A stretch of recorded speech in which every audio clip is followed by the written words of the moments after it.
Around 1350 BCE, a new pharaoh took the throne of Egypt and did something no ruler had ever attempted. He canceled the gods. Egypt had worshipped its vast family of deities, Amun, Osiris, Isis, Horus, and hundreds of others, for 2,000 years. The temples were the richest institutions in the land. The priesthoods were ancient and powerful. Religion was woven into every fiber of Egyptian life. And one man decided to replace all of it, every god, every temple, every ancient tradition, with the worship of a single divine being, the sun disk itself, called the Aten. He changed his name.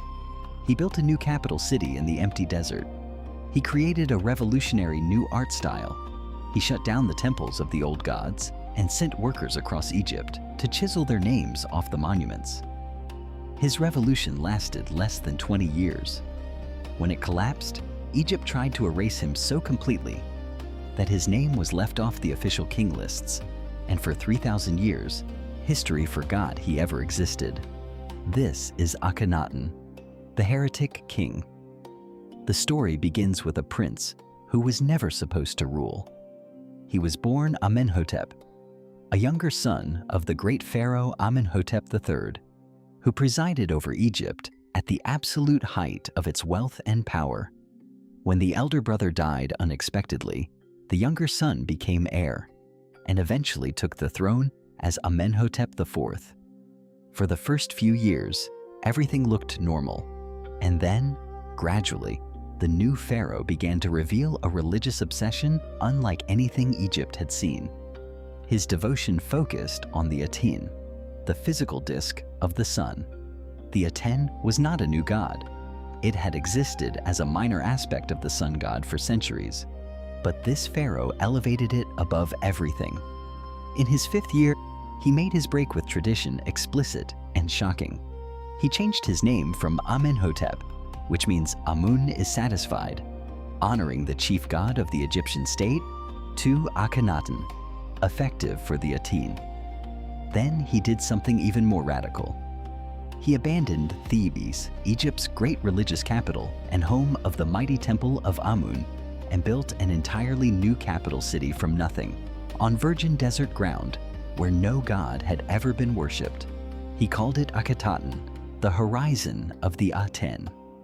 Today, the site is known as Amarna, which is why this whole era is called the Amarna period. The city rose with astonishing speed.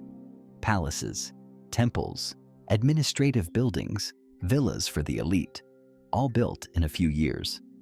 Boundary stones carved into the surrounding cliffs recorded the pharaoh's oath never to leave the sacred territory of his new city. The temples of the Aten were themselves revolutionary.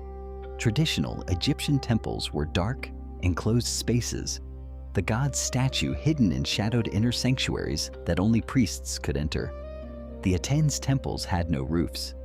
They were vast open courtyards flooded with sunlight, where the god himself, the actual sun, was directly visible overhead.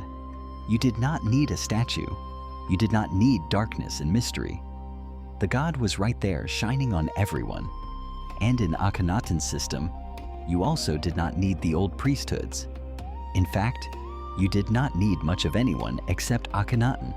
The new religion had a strict hierarchy. The Aten spoke only to Akhenaten and his family. Ordinary Egyptians did not worship the Aten directly. They worshipped the royal family, who alone had access to the god. Surviving art from Amarna shows household shrines in ordinary homes featuring images not of the Aten alone, but of Akhenaten, his queen, and their daughters basking in its rays. That queen was one of the most famous women in history, Nefertiti. Her painted bust, discovered at Amarna in 1912, is one of the most recognized artworks ever created. The serene, elegant face that has become the very image of ancient Egyptian beauty. In life, she was far more than a beautiful consort. Amarna art shows her in roles traditionally reserved for the pharaoh alone, smiting enemies, making offerings directly to the Aten, and some scholars believe she may have ruled as co-regent, or even briefly as pharaoh herself under another name after Akhenaten's death. The truth remains one of Egyptology's great open questions. The art of the Amarna period is instantly recognizable and deeply strange. For 1,500 years, Egyptian art had followed rigid, timeless conventions. Pharaohs shown as idealized, eternally youthful, muscular gods. Akhenaten threw that out too. Amarna art shows the royal family with elongated skulls, narrow faces, thin arms, swollen bellies, and wide hips. The pharaoh depicted in ways that are almost grotesque by traditional standards. It also shows something no earlier Egyptian art had dared: intimacy. Akhenaten kissing his daughters, Nefertiti sitting on his lap. The royal family relaxing together under the rays of the Aten, which reach down and end in tiny hands offering symbols of life. Whether the strange bodily features reflect a genuine medical condition in the royal family or a deliberate artistic theology, the pharaoh as a being beyond ordinary humanity, both mother and father of Egypt, is still debated. Then came the persecution. At some point in his reign, Akhenaten moved from promoting the Aten to actively suppressing the old gods.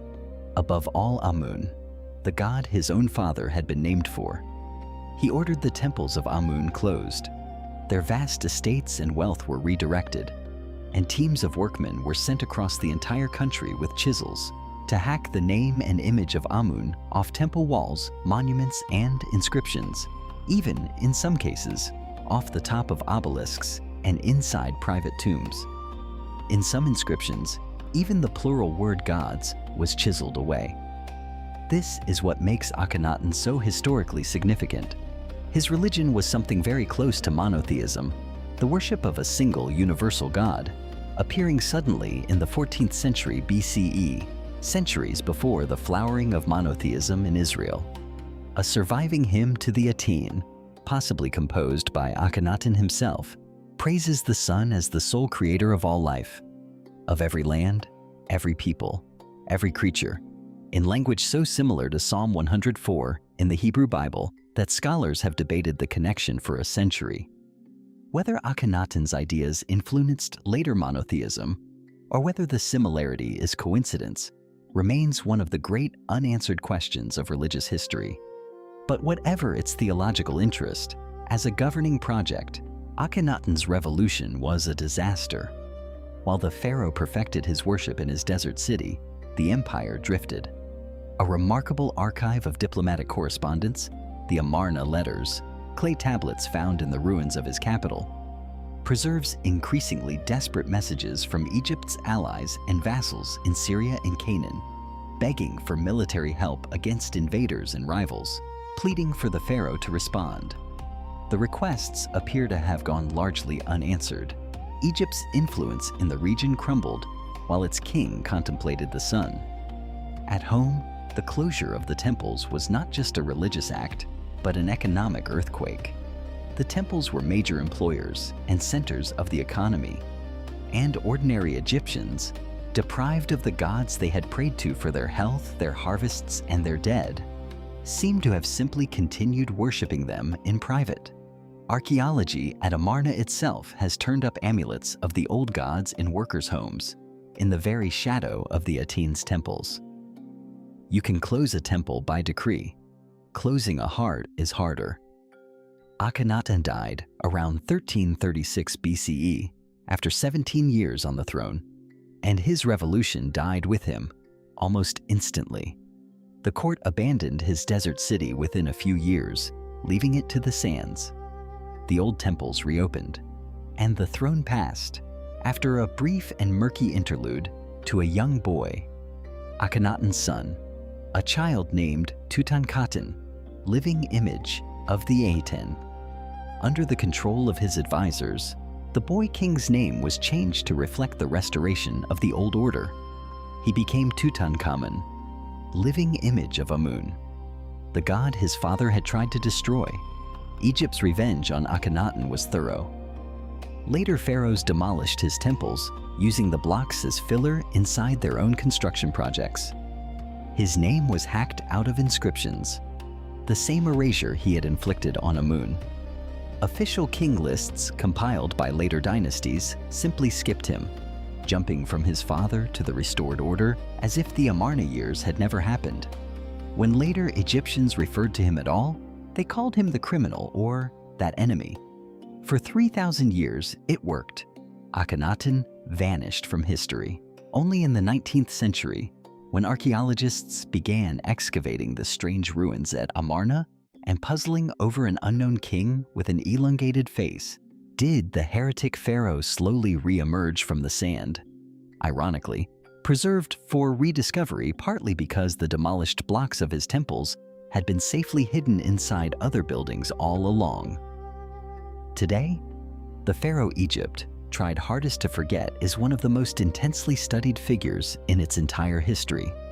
The world's first named religious revolutionary, a man who tried to remake the spiritual universe by decree and discovered that even a god king cannot force a new god into people's hearts. And his son, the insignificant boy king who reversed everything his father built, was buried in a small, hastily prepared tomb that history overlooked so completely that no robber ever emptied it. That oversight would eventually make him the most famous pharaoh of all. Next time in the Egypt series, Tutankhamun, the boy king, the tomb that time forgot, and the discovery that ignited the world's obsession with ancient Egypt. Until then, this has been Drawn from History. Thanks for watching.